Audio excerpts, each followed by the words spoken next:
So I really wanted to bring makeup to the industry that would feel personal to Latinas, that would feel like, oh my God, this reminds me of my abuela. Like my grandma says this, my tia says this. This is so cool. This reminds me of my childhood. Like I really wanted to bring that personalization to the makeup industry to get you excited to use your products.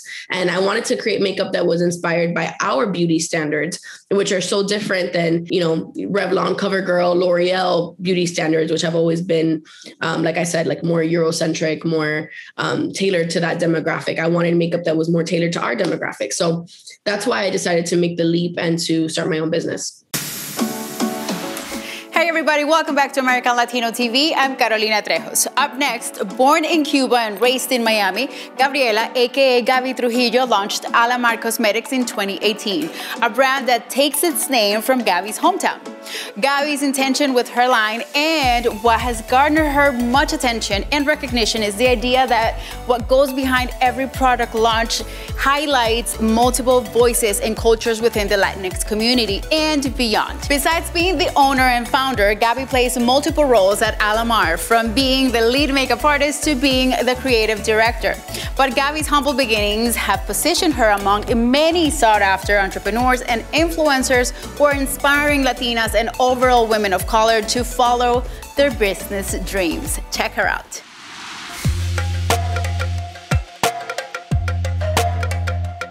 My name is Gabriela Trujillo, and I am the founder and CEO of Alamar Cosmetics, and my company recently just collaborated with Disney on their new movie, Encanto.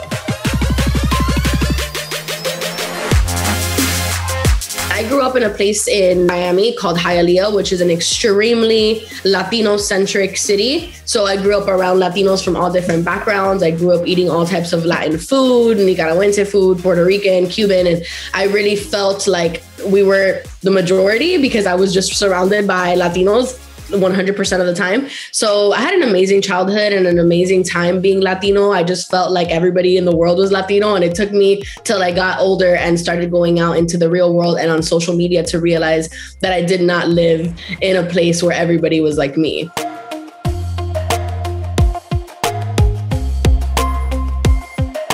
For me, it wasn't a challenge to incorporate my heritage in my brand because it was my intention from the very beginning. It's how I conceptualized the brand. So I knew I wanted my heritage to be in everything, from the type of colors that I was choosing, the names of my products, who I was marketing it to, the influencers I was working with. So it was just such a core part of the DNA of the brand that it wasn't hard at all. I think maybe if I had started the brand in a more neutral, like trying to appeal to everybody, and then from one day to the next, I started trying to shift, that would have been really, really challenging, but I knew what I wanted, like from the beginning. I think about Alamar Cosmetics 24/7. It's all I think about. It's at the front of my mind all the time. All my energy, all my money, all my resources, it all goes to Alamar Cosmetics. So that was definitely hard to get used to, but it's my life and I love it and it's fun. So I enjoy it.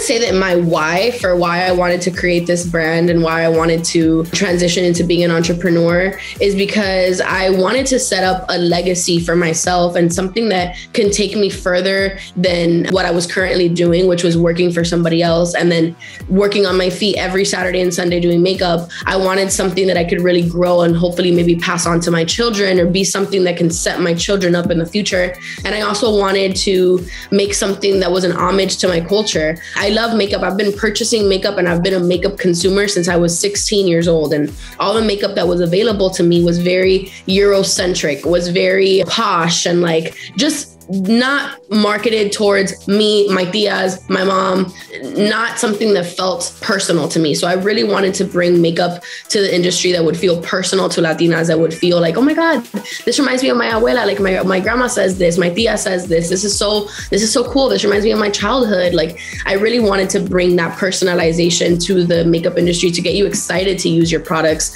And I wanted to create makeup that was inspired by our beauty standards, which are so different than, Revlon, CoverGirl, L'Oreal beauty standards, which have always been, like I said, like more Eurocentric, more tailored to that demographic. I wanted makeup that was more tailored to our demographic. So that's why I decided to make the leap and to start my own business. Some advice that I would give to a young entrepreneur that's thinking about starting their business, I would pass on advice that I heard. When I had the idea to start my business, I let my boss know at my old job, like, hey, I want to do this. I have this idea. You know, I think it's going to be really amazing. And he's like, okay, then you have to do it. And I thought, oh my God, but what if no one buys it? Like, what if I invest all this money and it's a flop? Like, and he said, if you want to succeed, you have to start failing now. Like, it takes failures, many failures to reach success. You're not just going to succeed at the first thing you do. That doesn't make sense. You can't be afraid of failure. If you're not failing, you're not succeeding. And that gave me a lot of peace of mind.